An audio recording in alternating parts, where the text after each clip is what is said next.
السلام عليكم. اليوم غادي نقدم لكم كيك ديال التفاح اللي كيجي رائع. تبعوا معايا المقادير.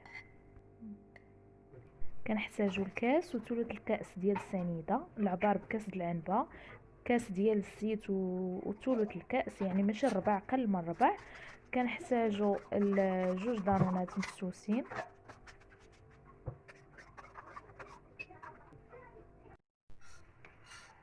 كنضيفوا صاج شويه ديال الفاني. كنطحنوا الخليط مزيان، من بعد كنقصوا منه واحد الكاس اللي كنخليوه على جانب، وكنضيفوا الخليط الاخر في واحد البول. كنضيفوا للخليط 3 ديال البيضات،